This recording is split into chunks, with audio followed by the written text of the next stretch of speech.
All right, everybody, let's do this. I'm Drew McManus, the author of Adaptistration, and this is my podcast, Chop Talk, where I invite captivating guests to talk about engaging topics connected to the orchestra business. Today, we're going to actually expand on that just a little bit. We're going to move into the opera world. We have two opera-centric guests here today. First up, Weston Sprott. Hello, Weston. How's it going, Drew? I am fine, thank you very much. For folks that don't know who Weston is already, he is the Dean of the Preparatory Division at the Juilliard School and a trombonist in the Metropolitan Opera Orchestra. His work includes performance, education, administration, and thought leadership. He is an active speaker, writer, and consultant for diversity and inclusion initiatives in classical music, regularly presenting at conferences and contributing to musical publications. And we also have Jason Haaheim. Hello, Jason. Hey, everybody. And hey, Drew, thanks for having us on here. This is awesome. Thank you for coming on.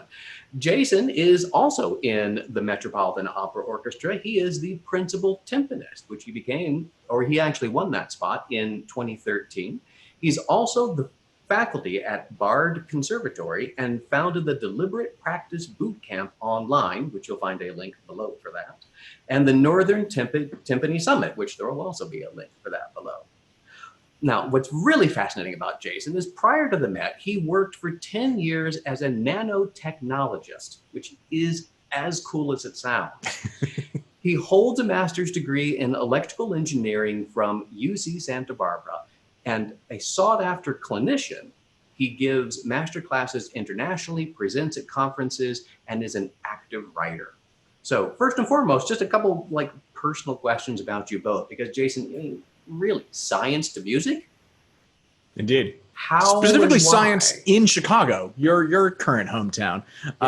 Yes. It was a great run there. But these are some of the things I've written about on my blog and my website, where in a lot of ways it just doesn't feel that different to me. Like, it seems like a very crazy and different transition for a lot of people, but for me there was this sort of unifying process basis to it, which kind of has now become this thing that I've been doing this summer, the Deliberate Practice Bootcamp, which is essentially helping folks understand that good, smart, efficient practicing is just literally the scientific method applied to that craft. And so there's this sort of thing that unifies these seemingly disparate sides of my identity. So that's the short version. And Weston, on your end, you've got the performance angle, and you've also got a pretty high caliber administrative position at Juilliard. How'd you make the leap from musician to educator administrator? It kind of happened quite organically as a result of me just being involved in a lot of work that I felt affected people like me. My parents and both my brother and sister they're all trained educators, so I always had a heart for teaching. And with regards to issues around diversity and inclusion, that's obviously, as an African American in the classical music space, has always been something that I've had to think about from the first day that I picked up an instrument. And so I think that combination of things kind of naturally came together in the position that I have at Juilliard, because being the Dean of the Preparatory Division, we have two programs. One is the Juilliard Pre-College and one is the Music Advancement Program. They're both really high-level programs for students between the ages of 8 and 18. And the Music Advancement Program specializes in working with students from underrepresented and underserved communities in the tri-state area, which is something I'm extremely passionate about. And Juilliard Pre-College is a global program. We have kids from all over the world working at the absolute highest level. So it's a great balance for me. I have this nice thing going where I have great proximity between my two main workplaces. They're literally across the street from one another, so that kind of works out. And I get to do the two things that I'm most passionate about, which is help the next generation be more thoughtful and more prepared for what's going to happen in the future, and then getting to do what I've loved since I was a child, which is play the trombone at the highest level. Fantastic. And you both have moved into topics that we need to bring you back to talk about, which is now, what are you doing in this COVID environment? But that's not today's topic. Today's topic is art has always been political. And, I usually set up the topic, but today it's a little bit different because this topic actually comes from a blog post that Jason wrote at his blog, which again, link below. And Jason, who, I think he's a fabulous musician. He's just an equally spectacular writer. Jason, shucks. however, does not write casually. There's a lot packed in there. You know, I love to say he's the only person I know that takes 250 words to clear his throat. Right. There's a lot in there, but it's all really good stuff. We're going to take just a couple of little fun pieces out of that. Jason, why don't you set up what the basic idea and concept of what we're talking about? Art has always been political. Sure. Yeah.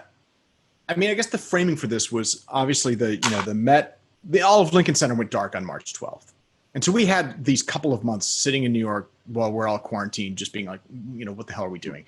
And I was trying to think about like, okay, you know, what can I be doing to help online teaching, just all the ways that different people were struggling and moving all their classes online masterclasses and all this stuff.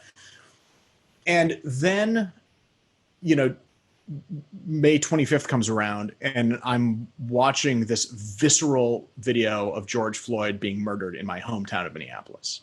And the entire city erupts and all of this. And I'm just sitting back thinking like, Jesus Christ, like this is astonishing to be witnessing. And something just kind of clicked for me. And I remember at one point, you know, I read something, I think Weston, correct me if I'm wrong, but Anthony McGill, our friend Anthony McGill, clarinetist formerly in the Met and now in the New York Philharmonic, did an interview on NPR, and he was kind of talking about how there's this environment in orchestras and opera companies where everyone kind of wants to be safe and careful and like not get too political. And I just remember like thinking about when we performed Fidelio a couple of years ago at the Met, and how it is a intensely, obviously political opera that especially was speaking directly to our moment of like, you know, this brutality perpetrated by the state, unlawful imprisonment, abuse, like social justice, all of this is right there in the message of the opera. And yet you would never know that by looking at the marketing materials of the Met or the Chicago Lyric Opera or San Francisco Opera or anything. And I was just like, what the hell? Like, how has this been that for like 70 years, at least, you know, all of these major arts institutions are kind of just burying the lead on the core message of the repertoire. And so that's what got me thinking like, well, okay, first of all, let's step back. Art has always been political. And you know, I remember, I forget the date, but it was, I cite one of these quotes in the blog post about Lin-Manuel Miranda wrote this awesome piece in The Atlantic, which he was basically saying the same thing. And, you know, now that everybody's been watching Hamilton this summer, I feel like it's even more appropriate. But that was sort of the genesis for it and the idea that you can look at truly any work of art and it either has an inherently political message or emerged in an environment that was itself political always, forever. That's a good setup. And I mean, yes, I agree. Yeah, I would have invited you guys on if we didn't actually want to talk about this. And I do believe that there is, yes, a decidedly factor that art has always been political. But I also agree that it's something that is a message that's really been buried over time. Weston, what's your perspective looking at this? I mean, do you see art as being a tool for political expression, as a reflection of what's happening in society, the same way Jason is? I do, but I would take a different angle on it. Not to say that I feel differently about it than Jason does, but just to present a different aspect of it, which is, I think oftentimes people feel like to say nothing is the safer route. You know, if we choose to be silent on this, then we won't get criticized one way or the other. But I think in a world that's becoming increasingly polarized, people want to feel like brands that they associate themselves with are also associated with the things that they value. I think the sports world learned a really valuable lesson with this with regards to Colin Kaepernick. You know, there were a lot of organizations and companies that wanted to basically not associate themselves with Colin Kaepernick. And you can have an agreement or disagreement about that situation. I personally, I have a Colin Kaepernick t-shirt. I love what he stands for. But I think Nike stepped up to the plate and said, we realize there are a lot of people who want to be associated with a brand that says we care about the Black Lives Matter movement or we care about social justice. And I think companies oftentimes make a mistake when they don't allow themselves to lean into some of those things and say, you know what, a lot of the things that happen, a lot of the storylines that are in the repertoire that we already perform lean into a lot of narratives that are very important to people. And as a result, we should go with that. I think people and sometimes organizations underestimate exactly how much value that could bring to their company. It's very difficult to calculate exactly how much you would lose by doing it versus how much you would gain by doing it. But I think if there's one thing we've learned from politics over the years, over the course of centuries, is that in general, the messaging that makes people inspired and excited and that brings people together, that messaging tends to be more popular than negative or divisive messaging. And it also tends to be more popular than messaging that basically says nothing. You know, so we have to consider that even in the times where messaging that is very vacuous or messaging that is negative wins the day, it rarely wins the day for a long extended period of time. So I think if we're thinking about arts and the sustainability of the art and arts organizations over the long haul, we should think about wanting to say, let's take these narratives that express themselves in our repertoire and that appeal to our better angels and promote that to people, because we have to, Jason and I were talking about this right before we joined this call, about the sense of cultural affirmation. And are there different ways for people to find cultural affirmation in your space, and in this particular conversation, in the space of opera? And one of the question marks that leaders in the opera world have oftentimes is, how do we connect with new and different audiences? Well, you have to determine, what do those new and different audiences really care about? And if you look at all the protests that are happening on the streets, it's very clear what a lot of people in America care about.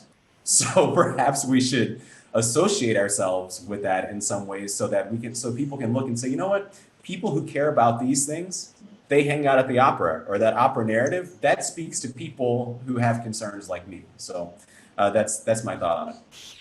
Well, and those are both fabulous angles with this, because Weston, in particular, your dual position as an administrator and a musician, you'll have more, I think, direct connection with this. Because when I read Jason's post first, it came across very much as, yes, I agree with all this stuff, but then there's the practical application of it. It's one thing to be an artist inside an organization and to express these opinions. It's another thing if you're the marketing director who has to sell tickets and will be held responsible with all the different pressures between board members and core subscribers and your immediate executive level boss to what they want you to be able to accomplish. And I think what we see a lot in not just opera, the orchestra field is certainly in the same boat, is this message, what we're sort of talking about here, ends up manifesting quite a bit as virtue signaling when it is put out as to, yeah, it looks like we're checking a box on a grant application. So, you know, that's the next part of this discussion. How do you get from all this great stuff that gets people involved, that inspired the art to begin with, and connect with them and sidestep all of those bear traps? If you're directing it to me, I would say it's a matter of being serious about the work and being continuous. What happens a lot of times in really pivotal moments like the one that we're in right now, especially if we're thinking, you know, Black Lives Matter movement, also COVID-19, is that organizations oftentimes will make a statement, followed by a cosmetic change, followed by business as usual. Yeah. Which is very different than maybe making a statement, maybe not, following that up with structural and systemic changes, and then having them actually influence the direction of the organization for the foreseeable future. You know, like I've seen organizations that say, okay, well, in light of what happened with George Floyd, we are going to program a Black composer next year. And so we will have checked the box, we have made a statement, we have accomplished it, basically trying to do something that that allows you, as you said, to check the box, turn the page so people can say, well, they did do something, right? And I would reference my good friend Alex Lang, who's principal clarinet of the Phoenix Symphony. Yeah, Worth having on the show at some point in time if you haven't already. Yep, already planned. Yeah, Alex said once, there's a big difference between doing something and achieving something. Yeah. And I think that's the big difference. Is like when we look at issues like this and we decide how we want to respond to them, when we think about the action that we take, are we simply doing something so we can say we did something, or are we looking to legitimately achieve something that moves us in a new and better direction? And the other side of that coin is, are we rewarding effort versus achievement? And from there's risk in everything that we're talking about now too. And I go back at that marketing director who's got to sell those tickets. Yeah. And if it just didn't work the first time, but maybe it was their first time out and it needs another shot at it, is there a donor who's willing to step in and subsidize that risk? And what conversations are happening to prepare the donors to step up to the plate for this sort of stuff? I mean, these are the larger, we're not going to figure this out in 10 minutes, obviously, but these are the larger conversations that certainly the public at large doesn't think about or know what happens in this field. But Jason, you're well. I know. I think it's such an, because like this is the moment to be talking about it, right? Like if not now, when? Right? As long as the entire sector is on pause and looking at some of this fundamental restructuring anyway, like let's not let a crisis go to waste, right? And part of the reason I've been thinking about this a lot is, sort of what I left unsaid in that blog post that was already very long. I was going to say. Right. Was like, so this is what's been happening. We can agree that this has been happening. Why? Why have these institutions been burying the lead for 70 years? And you start to point to some of it. Well, there's these internal incentives in the structure and all of this. But like, part of, again, what Wes and I have talked about before is that you get the institutions that they basically reflect the priorities of the philanthropic sources. And you don't have to go too far to realize like, oh, well, sure. When you have philanthropic models that depend on the largesse of a socioeconomic class in the United States that is largely white, for a long time was largely male, and much more conservative than certainly than the composition of politics within the orchestra and the performers and everybody else in the field. This is an obvious result. And like, I think we're just at a moment where we can't ignore that anymore. Like, we just need to call a spade, right? And, like, we're also talking about like how wonderful it would be if the Met or any other opera company were to mount a production of something like Fidelio with, a wonderful tenor like Larry Brownlee and a, singing Florestan and a wonderful soprano like Golda Schutz, singing Leonore, and go do these performances in Harlem and the Bronx and Queens and like one of the things that Larry Brownlee talks about is it can't just be outreach. Like it's got to be sustained engagement and like really make this a part of the institution's identity. There are a lot of forces internally at the Met, in management and on the board, that would be like, hold on, wait a minute, right? So like, it's kind of, that's another one of these, well, why has that been happening? Well, duh, like look at who's got the purse strings and look at who's making the decisions. And that is one of the reasons why representation in these, echelons of management to the board makes so much difference. Well, and on that point too, the arts is a mirror of humanity. If you take a macro view of all of this, is most people really don't know how the nonprofit model in the United States actually started. And it is that nonprofit model that is the revenue model which drives mission to a large degree. What you summed up, Jason, with here's the socioeconomic class of people who have driven funding, which in turn drive mission. And that certainly shapes the mission of what opera companies are in this country, is unlike Europe and the UK, the US has a very different revenue model for how nonprofits get funded. And it all started with the Revenue Act of 1913. When income tax came around, the people who had the money were not terribly thrilled about this idea. And so there was a very large power struggle. And we're like hyper nutshelling here, folks. So yes, I know in the comments, you can put all the details with the, minutia. It's good to have that. But what came about of that process was the establishment of the nonprofit classification.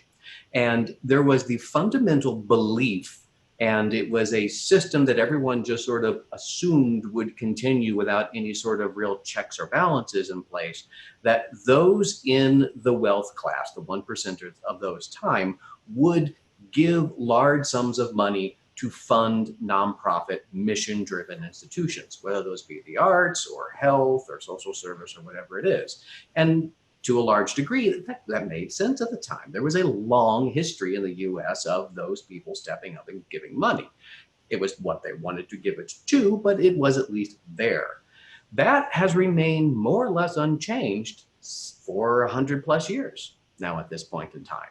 And the mission that I think we have, and that this ill-fitting suit that we've become comfortable in as a field, is driven by that initial push, and that inertia has developed this mirror. We're now seeing the result. That is the political reaction of that action. Yeah, and I mean, what Wes and I were also talking about earlier is that, you know, the question of, are opera companies living up to their missions? Well, it depends on what you consider that mission to be, right? If you go by the letter of the law, like what is the filing of the 501c3 of the Met or Lyric or San Francisco Opera on, you know, with the IRS and their state attorneys general, like, yeah, they're not getting their status revoked. They're fulfilling their mission. But if you think about the spirit of the law and more broadly, like serving the public good, well, which public? You know, are we talking about rich white public, or are we talking about the totality of the public? And that's where you get to these issues of engagement and okay, so how are you going to fund it? And, you know, kind of right back around. Weston's looking really thoughtful. Yeah, so Jason and I were talking about this, and a couple of things came up. Number one, when we talk about outreach, a lot of organizations have moved away from the word outreach and have started using the word engagement quite a bit more. And I think that's because outreach kind of has this connotation of, I am going to go out to you and give you something because I think you need it. I'm not going to engage with you to see what it is that you want or that you need, or to try to have a symbiotic relationship. That's a totally different thing. And in a way, the way the nonprofit model was set up has some relation to that. It's basically the wealth class who gets a tax deduction for doing something, saying, you determine what organizations or people who are less resourced than you need, and you can determine how you want to distribute those funds. It's right. I mean, that's one way of looking at it. The other conversation that Jason and I were having was about mission, and mission versus design. So if you look at companies or some nonprofit organizations and you say, are they achieving their mission, like Jason was mentioning, by the letter of the law? If we go and look and see what it says on their, their form that they filled out to get approval to be listed as a nonprofit, are they fulfilling their mission? Probably no, right? But are they fulfilling? Because the thing is, missions are oftentimes done in a way that feels very good, clean, and wholesome, right? Because when you put something on paper, that's what you want it to be, so that people can look at it, they recognize it, they feel like it's something that's worth allowing to have this status. But then if you shift the paradigm and think, is this organization serving the group of people that it was designed to serve? Then that is yes, right? Now, that doesn't mean that the group of people that it was designed to serve is the correct group or an inclusive group, but it is what it was designed to serve, right? So if you have an administration and a board, and everyone who funds you fits into one demographic, then it's not surprising that the people who perform and the people who attend the concerts and all those things also fit into that demographic. It was designed to be that way. I don't think that a lot of opera companies or the Met, for example, were designed with the idea that we want to make sure that people from all cultures and backgrounds, including Black people and brown people and other groups who are marginalized, feel like they are truly comfortable in our space. So that's a different question, right? Does our mission say that we reach those people? Yeah, it does. Was our organization designed to reach those people? And is it structured to reach those people? It's not. Right. I think you touched on a key element there, which is our audiences are the people that we're trying to reach, reflection or projection of what we want. Right. And I apologize in advance to Brent the Sink, because this is the second time in 3 episodes that I've brought this up, but it's just too perfect to not include. When he retired from the San Francisco Symphony, he gave an interview with the San Francisco Classical Voice. This was back in 2017.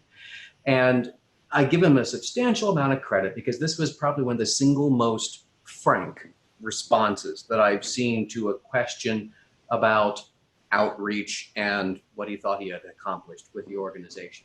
And I'm just going to actually read it here. However, one community that has been out of reach is the African American community. Asink explains it this way, quote, "We don't have the resources or the energy or whatever it is to slot ourselves into a logical relationship with the African American community, a relationship built on the kind of cultural tradition we have in other communities. If you don't have that connection, the effort just feels forced, feels artificial, and then I think you're worse off than if you didn't do anything at all," end quote. I mean, yeah, there's a lot to unpack there. Where do you start with that? You know, Man, yeah, right. Jason, you want to do it, or I'll do Well, I think I was Dive into thinking what I we're was talking thinking about. with this, that like Wes and I were saying before, like we don't want to make this too Metropolitan Opera centric, and I think it's worth noting that there are often smaller, more nimble, like progressive opera companies out there who are doing a lot better with this. So, for example, like the Terence Blanchard opera, Fire Shut Up in My Bones, that was slated to premiere at the Met, I don't know, with some future season, that actually premiered at St. Louis Opera. So good job, guys. Like, that's making some progress there.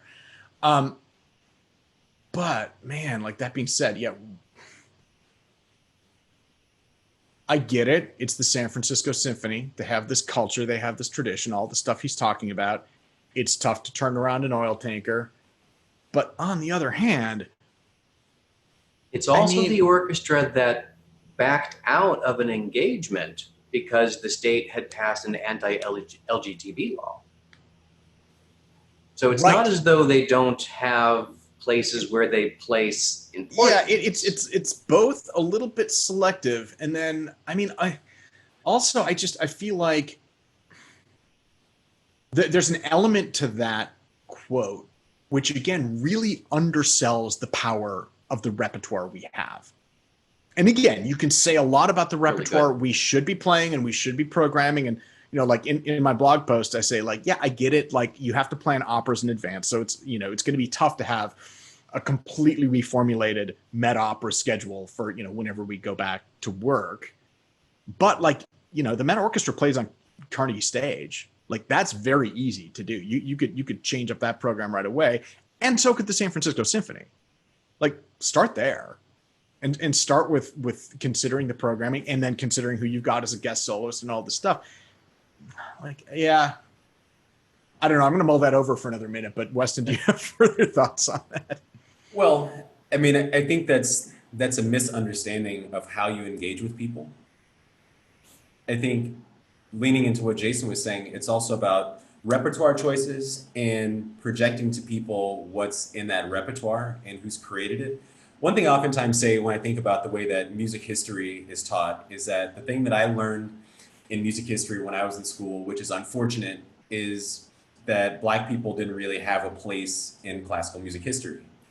And we know that that's not true. I mean, I was having a conversation with a colleague of ours, Paul Pollard, the other day, because we were talking about repertoire and things that we would ask teachers to plan on programs, things like that. And he said, Weston, when you were a freshman in college, could you name like 5 Black composers? And I said, no, I couldn't. But that in and of itself gives you an explanation of what the power of white supremacy is. How sad is that? That I was a very accomplished African-American student at a major music school and I had no understanding of this history, and that if I went to class, I wasn't going to learn any more about it either.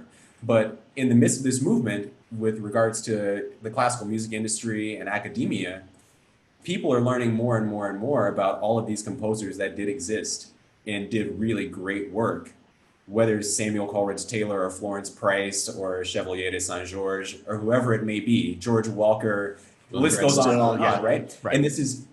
And what people are finding is they're going, this is really good music. Like, this is not music that was left unplayed because it wasn't good. It's music that went unplayed because of who these people were and the skin that they embodied. People would not play it.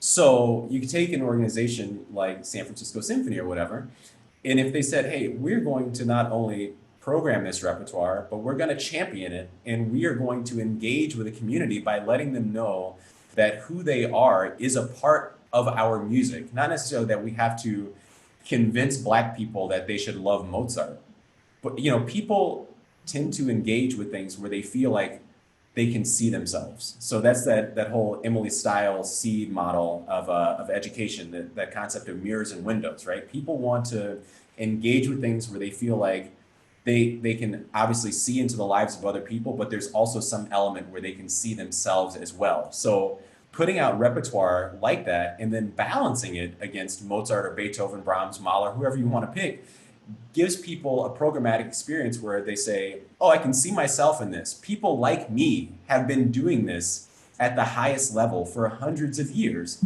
Oh, and there are also people from Germany and Austria and Switzerland and France, or wherever, who have also been doing that. That's very cool. And that's a way of bringing people together, not having kind of a, for lack of a better term here, like a colonizing mentality where it's like it has to be a forced thing to try to impose what we do on you, as opposed to putting something up and saying, no, what we do is what you and people like you have done for a long, long time. That's a completely different angle for engagement.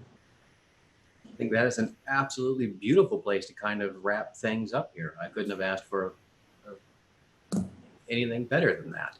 At the same time, it also brings up something that I want to talk to both of you about, which dives into a little bit more of the tension that's going to exist with all this, which somebody has to still get behind this idea.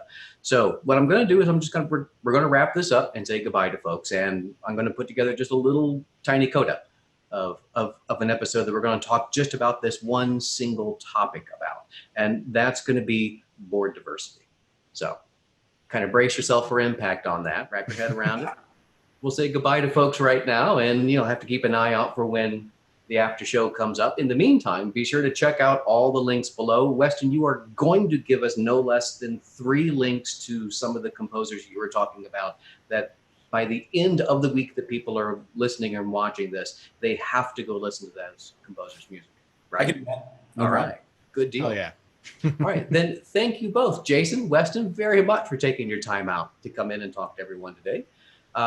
Pleasure. Any last little point you'd like to make, now would be the time to make it. Weston. Did we not make enough points already? Silence. Well, now that's a perfect place to leave it. So with that, folks, we'll say goodbye. Bye-bye.